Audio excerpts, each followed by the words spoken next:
Bueno, buenas tardes, buenas noches a todos, a todas. Seguimos con la serie de entrevistas a referentes del Grupo Paternal y hoy estamos con Ana Wortman. ¿Qué tal, Ana? ¿Cómo estás?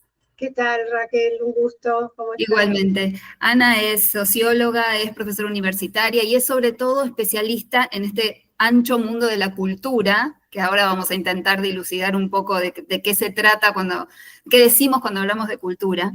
Y cultura como política, cultura como resistencia, cultura como trabajo, digamos, hay muchos campos para analizarlo. Y entonces me gustaría arrancar por este primer sentido, ¿no? Hablar de la cultura como objeto de una política pública. Y en términos muy generales, ¿cómo ves las decisiones que hasta ahora ha tomado el gobierno del presidente Milei en este campo? Sí. Bueno, en la Argentina han sido muy importantes las políticas culturales con el comienzo de la transición a la democracia, digamos, para el comienzo de la democracia, después de la terrible dictadura militar que tuvimos, que atacó fuertemente al sector cultural. La política cultural fue muy importante, hubo toda una serie de programas que se hacían porque todavía no existía el Ministerio de Cultura ni Secretaría de Cultura, estaba el programa de democratización de la cultura desde Presidencia de la Nación, se hicieron talleres en los barrios, se fortalecieron los museos, se crearon museos nacionales, había toda una política, digamos, de lo que se dio en llamar democratización de la cultura, que no era solamente en relación con los bienes culturales, sino que el sentido de esa democratización de la cultura también tenía que ver con generar una sociedad más democrática. O sea, había todo un debate en las ciencias sociales, en las ciencias políticas, de que había que generar una nueva cultura política para la Argentina, y la cultura, en el sentido estricto, digamos, clásico, cumplía un rol muy importante. Entonces ahí podemos ver, como vos señalabas, una gran cantidad de definiciones de cultura, ¿no? Lo que tiene que ver con el acceso a la cultura, con generar interés a la cultura como significados de la vida cotidiana, la cultura en tanto entramado social, bueno, toda una cantidad de cuestiones, ¿no? Y entonces digo, hubo toda una serie de formulaciones con idas y vueltas de generar políticas culturales durante el gobierno de Alfonsín, que asumieron otro significado y otra dirección durante el menemismo, ¿no? Ahí ya no era tan importante todas estas cuestiones de la cultura política ni la democratización de la cultura, más bien se puso énfasis en la cuestión comunicacional, en las industrias culturales. Bueno, fue el momento de la llegada de la televisión por cable, donde la Argentina ocupó un lugar muy destacado dentro de América Latina. Y ya en la segunda mitad de los 90, y en la crisis, digamos, económica que empieza a manifestarse, la crisis de la propuesta política del gobierno menemista, empiezan a emerger como espacios de la sociedad civil, con la idea de generar como nuevos sentidos, nuevas prácticas.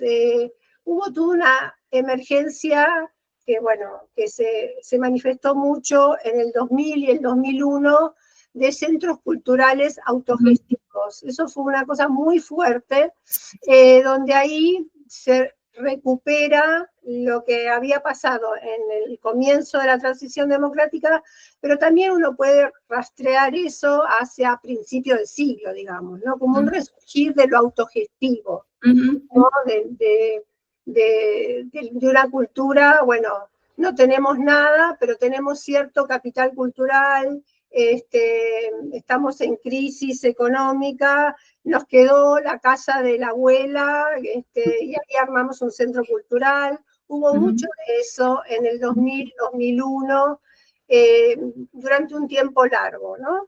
Eso fue muy interesante y es lo que se da en llamar como las formas de la cultura independiente que después se articularon con políticas culturales de la primera década del gobierno kirchnerista, digamos, ¿no? Tanto del gobierno de Néstor como del gobierno de Cristina.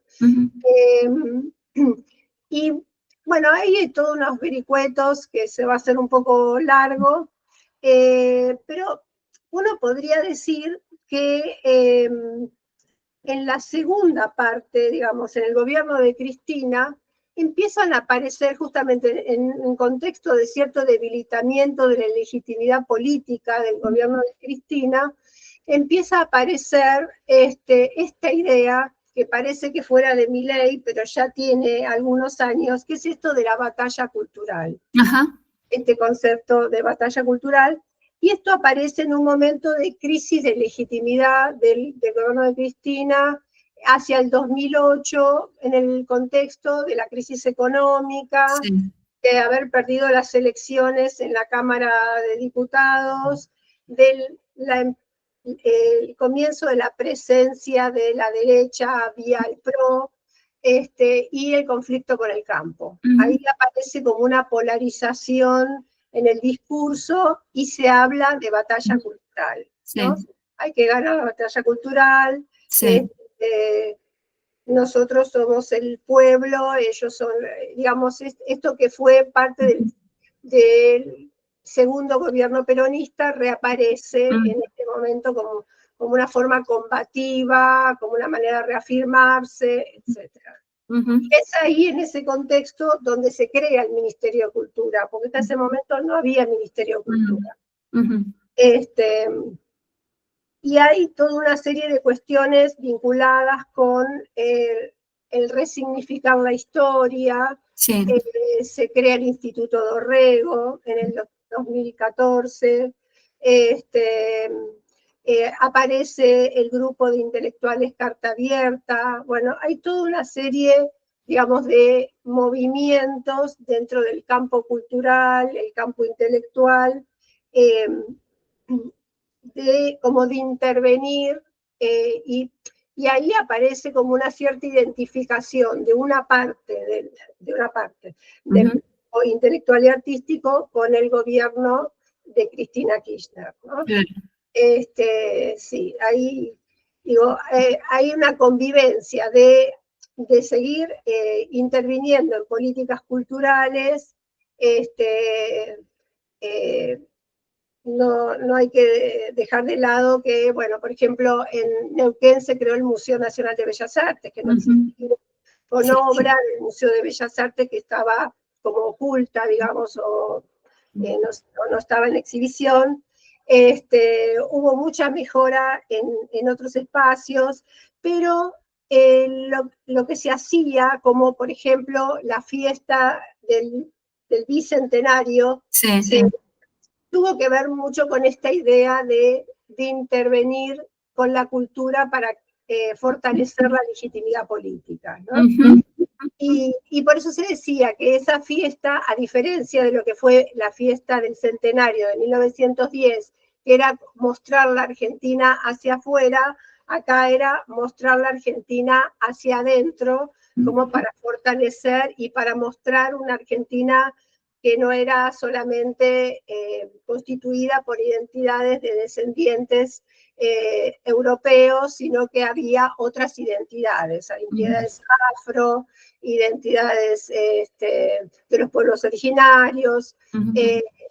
Aparece todo el discurso vinculado con las identidades sexuales, digamos. Hay toda una apertura por ese lado, ¿no? Así que bueno, digo, aparece esta cuestión de la cultura como política, o la política como cultura, como dicen algunos, muy fuerte en esa segunda parte, o en el segundo gobierno de Cristina, ¿no? ¿Y qué de todo esto ves en Milei? Sí, algo de esto, en la política cultural del mileísmo. Claro. Sí reaparece, digamos, por eso traje esta cuestión, porque revisando, la cuestión de la batalla cultural no es algo que inventó Milei. Esto ya viene de hace muchos años, incluso revisando material, Esto es un tema que aparece con el neoliberalismo en los años 90, o los 80, mejor dicho, con Margaret Thatcher, donde ella era neoliberal, pero a la vez era conservadora.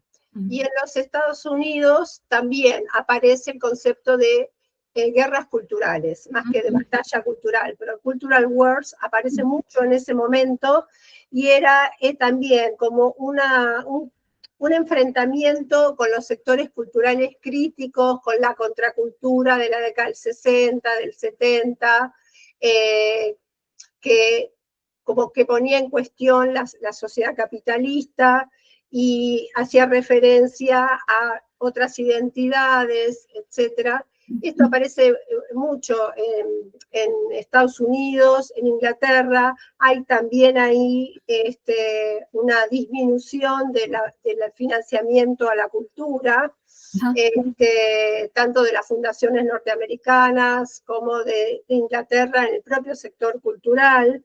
Eso ya estaba en esa época, y de eso se nutre Javier Milei, ¿no? Digamos, de Margaret Thatcher, que él la suele mencionar mucho, porque aparte Margaret Thatcher tenía una frase que decía: no existe la sociedad sino los individuos. Y bueno, y esa es la idea de Milei también, ¿no? No hay sociedad, no hay lazo social. Lo que importa es que la gente, no sé, de la nada se las arregle sin ningún tipo de derecho ni reconocimiento de una esfera pública, no existe lo público, sino son individuos, ¿no? Como en una etapa temprana del capitalismo incluso. Sí.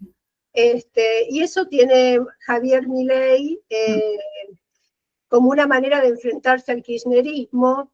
O sea, todo su discurso contra el sector cultural es por la identificación que él hace del sector cultural con el kirchnerismo, y ahí es que ataca al Instituto Nacional de Cinematografía, al Instituto Nacional del Teatro, al INAMU, el de la música. Esos serían como los que más ataca, descalifica.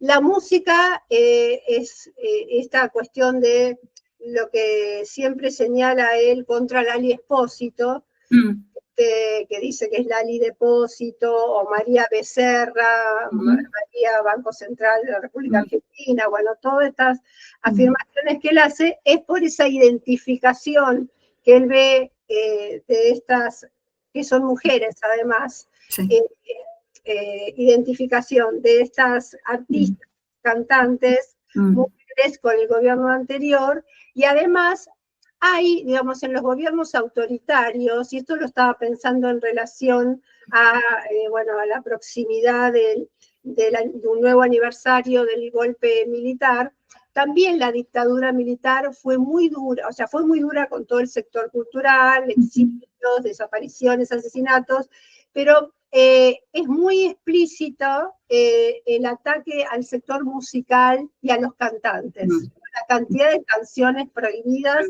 fue muy impresionante, y porque lo que dicen los analistas de las derechas es que hay como una envidia, digamos, a tener un montón de a tener audiencia, digamos, a tener una audiencia, a tener fans, y quisieran estar en ese lugar, ¿no? De hecho, Milei se disfraza de músico, bueno, es un músico frustrado, pero bueno, hace su puesta en escena política en un lugar de moda como es el Movistar Arena, etc. Sí. Ahí con la música, las audiencias, los fans, la espectacularización, etc. Está bueno eso, porque te iba a preguntar, escuchándote, si esta actitud hacia la cultura tiene que ver no solamente con una cuestión de oposición ideológica, como vos marcabas muy bien con el kirchnerismo, sino también con un imaginario propio de las derechas sobre la cultura, de las derechas radicales, autoritarias o extremas, como las que encarna Milei. Y quizás hay un poco de las dos cosas, ¿no? Por hay las dos cosas. Sí, lo que se ve es un avance muy fuerte vía la desfinanciación del sector cultural, sobre la libertad de expresión. Para mí eso es digamos, lo distintivo y es una marca en relación a los 41 años de democracia, ¿no? Claro. Que eso es algo que se había ganado en relación a la historia argentina. La historia de la Argentina en el siglo XX con respecto a la cultura fue de muchos vaivenes con respecto a la relación con el sector cultural. Desde los años 30 en adelante hubo censuras, había toda una cuestión de que la radio tenía que pasar música nacional, hubo censura con el cine, con el teatro, y eso fue y vino, ¿no? Que se empieza a abrir un poco con el gobierno de Frondizi, y en el gobierno de Frondizi ahí se abre, digamos, se empieza a producir cine de vuelta con cierta libertad, cine en relación con la literatura, hay todo un desarrollo cultural interesante, y bueno, es cuando se crea el Instituto Nacional de Cinematografía, el CONICET, el Fondo Nacional de las Artes, etc. Milei ataca todo ese desarrollo, y efectivamente sí, las derechas temen el poner en cuestión, ¿no? Ellos creen en el orden, en lo que está establecido, en los cuerpos que estén solamente orientados al trabajo, y además que no suponga un gasto, porque la cultura desde esa lógica es un gasto, el Estado, ellos quieren destruir el Estado, y bueno, es un espacio de encuentro, además, vos antes hablabas de lo público, ¿no? Y la ausencia de lo público, la cultura también es un espacio para encontrarse, y quizás para pensar juntos, no sé, para todas esas cuestiones que a la derecha le suenan bastante peligrosas. Claro, efectivamente, en los primeros años del gobierno de Alfonsín era muy frecuente ver recitales en las calles. La gente ocupaba las calles, no haciendo política, sino yendo, o sea, la política era esa, era ocupar las calles para escucharlo a Daniel Barenboim, por ejemplo, o algún otro. Sí, con el potencial de disfrute que tiene eso, además. Que también la derecha es algo, ¿no? Es la libertad del disfrute que también parece serle bastante incómodo. Claro, sí, efectivamente. Y bueno, y otra característica, aparte de, digamos, del ataque al sector cultural artístico, hay un ataque a la cultura en términos de identidades, ¿no? Eso es muy característico de las derechas y de esta derecha en particular, ese discurso anti identidades de género, hay como toda una cuestión. Bueno, y por algo los varones heterosexuales jóvenes son los que apoyan, digamos, a todas estas derechas, ¿no? Clases medias, medias bajas, también, algunas clases altas también, pero porque hay como una cierta como inseguridad de estos jóvenes en relación a los derechos de las mujeres. Y lo que dicen los analistas es que, bueno, ahí hay toda una tergiversación justamente de la derecha global, de poner el problema de la inestabilidad de los varones en las mujeres y no en los problemas del capitalismo, que los ha dejado sin trabajo, que los ha convertido en trabajadores de plataformas, vivir en la incertidumbre. Entonces, la dificultad de armar una familia es por culpa de las mujeres, que no quieren armar una familia y no de no saber qué hacer, de no poder ser proveedor, de no poder tener una vivienda propia, bueno, que no tiene más derechos laborales. Bueno, ese es todo el discurso que se canaliza hacia las mujeres. Te llevo un momento a la batalla cultural que antes mencionaste, hiciste esa historización interesante para no pensar que todo es nuevo, pero me pregunto cómo se apropió Milei y el mileísmo de la batalla cultural. O sea, ¿vos encontrás que tiene características distintas a la batalla cultural del kirchnerismo o se le parece en algo? Se parece en esta cuestión de polarizar. Estamos nosotros y los otros, que serían los zurdos, bueno, todos esos términos que utiliza Milei, los zurdos, los comunistas, los colectivistas, los que piden derechos del Estado que paga la gente con sus impuestos, que hay una tergiversación además con eso. En eso sí, pero es diferente en el sentido de que, bueno, el gobierno kirchnerista, más allá de que uno puede identificarse o no, había una defensa de lo público.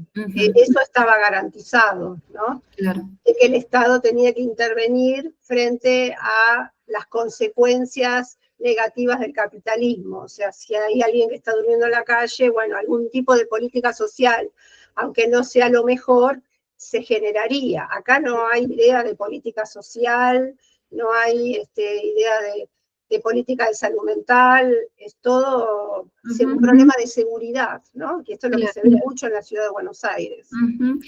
En ese sentido, vos sos una exploradora muy atenta de la ciudad, me parece, muy aguda en tus observaciones. ¿Y qué discursos sociales te preocupan más hoy? De lo que ves, lo que escuchás. Me preocupa el avance del autoritarismo, la represión, lo que ocurrió tanto la semana pasada como esta semana, porque algunos periodistas decían, bueno, pero esta semana no hubo represión, pero hubo un discurso intimidatorio que era de la dictadura, de avasallar a la gente en las estaciones de trenes pidiendo documentos como si hubiera estado de sitio. Bueno, eso por un lado. Me preocupa que se vaya limitando la libertad de expresión, que fue una cuestión ganada con la democracia. Me preocupa el desfinanciamiento del cine argentino, que ha sido tan importante siempre, y en particular a partir de la segunda mitad de los 90, un cine muy reconocido a nivel internacional, y lo que se dice es que ahora se está filmando muy poco, hay muchas trabas, me preocupa la crisis de la cultura independiente, porque muchos espacios han tenido que cerrar por el tema de los alquileres, y bueno, al no haber una política pública, esos espacios se cierran. Ese debilitamiento de algo muy potente de la sociedad argentina me preocupa. Eso sí. Y en relación a la cuestión social, también me preocupa, aunque esto es un fenómeno del capitalismo, pero bueno, acá se ve muy fuerte, que es la crisis de la clase media, ¿no? Eso es fuerte, porque eso le ha dado una característica muy particular a la sociedad argentina, en términos de proyecciones, de mirar hacia adelante, de tener expectativas, de cómo educar uno a los hijos. Y me parece que al entrar en crisis esa expectativa de movilidad y de estar mejor en el futuro genera mucho desencanto. Ese impulso igualitario, ¿no? Del que hablan algunos analistas que también dicen que se estaría erosionando, ¿no? Claro, que eso se nota mucho en el trap de los adolescentes y jóvenes, ¿no? Ese desencanto, esa sociedad, lo que no importa es el consumo y llegar al consumo de cualquier manera, que las personas y las mujeres se convierten en objetos. Hay como una marginalización de la pobreza, la presencia de la droga, eso me preocupa. El delito. En un sentido quizás contrario a esto que estamos diciendo, muchas veces las expresiones culturales son lugares de resistencia también, lo han sido. ¿Eso ves que sigue sosteniéndose? Cuando hablaste recién de la desaparición o la erosión de la cultura independiente, pensé, eso también es una manera de atacar quizás esas formas de resistencia. Pero ¿cómo ves eso? ¿Sobrevive de algún modo? Sí, sobrevive. Hay muchos músicos y artistas que trabajan a la gorra. Que eso se instaló mucho en la pandemia, ¿no? Muchos artistas que quedaron sin trabajos o no lo contrataban en los bares o pequeños teatros, bueno, empezaron a trabajar a la gorra. Sí, sobrevive, a ver. Dificultad. Sí, y cuando llegué con dificultad, y sí, y sigo con el campo de la música, quizás porque es algo que a mí me interesa mucho, la música en particular a nivel personal, pero observo que en los recitales de música hay como una manifestación antigubernamental, anti-Milei, aparece mucho eso, aparece más ahí que en otro lado. Porque uno diría, bueno, todos los jóvenes, centennials, menores de 25, son todos mileístas, parecería que no.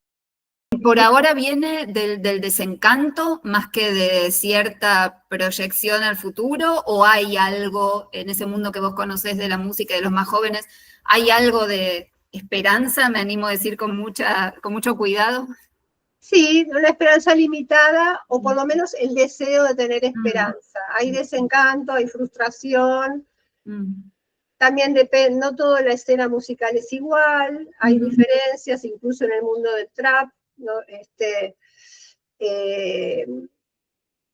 Pero en algún sector de esa música juvenil hay como una crítica distinta a lo que era la crítica cultural de hace 20, 30 años atrás. Claro. No es una crítica ideológica, pero sí al modelo de Milei, sí eso aparece en algunos cantantes juveniles. Sí.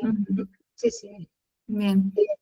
Bien. Te llevo a una última cuestión, otro sentido de la cultura, que es la cultura como lugar de trabajo, de trabajadores del ámbito de la cultura. Sí. Entiendo que es muy diverso, porque el campo cultural es también muy diverso, pero a la luz del estado del mercado de trabajo actual, ¿cómo ves ese sentido de la cultura como un espacio de trabajo? Sí, bueno, quedó muy en evidencia en la pandemia las dificultades de los artistas, básicamente del mundo cultural vinculado a las artes escénicas, música, teatro. Las industrias culturales ya es otro tema, ¿no? Claro. Pero sí, ahí quedó muy en evidencia, y bueno, y también hubo reducción de los planteles de las orquestas públicas, digamos, de los teatros nacionales, de los teatros del gobierno de la ciudad. Hubo mucha gente que se quedó sin trabajo. Bueno, hace poco apareció un conflicto entre el nuevo director del Teatro Colón, Julio Boca, y los bailarines del Teatro Colón, que esos, en la Argentina yo no había visto tan públicamente como un reconocimiento de los derechos como artistas. Eso aparece por ahí lo he visto en Francia, en Inglaterra, en otros lados, pero apareció esta cuestión de defender, como tenemos un reglamento, me pareció interesante porque hasta no aparece en otros sectores laborales, donde sí fueron más presentes los derechos, ¿no? Y aparece en este mundo, pero sí, hay mucha desigualdad, está, digamos, el mundo de las artes escénicas más comerciales, y está el mundo más de esta escena independiente. Pues les cuesta bastante, porque además hay menos subsidios, hay menos apoyo tanto del gobierno de la ciudad como del gobierno nacional, etc. Claro, los premios también, ¿no? Muchos premios que solían darse, incentivos de ese tipo que dejaron de darse, ¿no? Claro, el Fondo Metropolitano de las Artes. Claro. Había otras instancias, sí. La precarización, digamos, y la informalidad, supongo que también se ven. Claro, hay una precarización, ya había, y se acentuó la precarización del mundo artístico, sí. Para terminar, ¿qué tan difícil es reconstruir esa trama, no? Una vez se piensa en la de financiación, no sé, de la universidad, que vos también conoces bien porque sos parte de la universidad pública, de las investigaciones. Reconstruir esa trama lleva mucho tiempo, llevó una generación al menos, ¿no? Después de la dictadura. Pero, ¿qué tanto cuesta reconstruir esa trama de la actividad cultural cuando se empieza a dañar o se empieza a erosionar?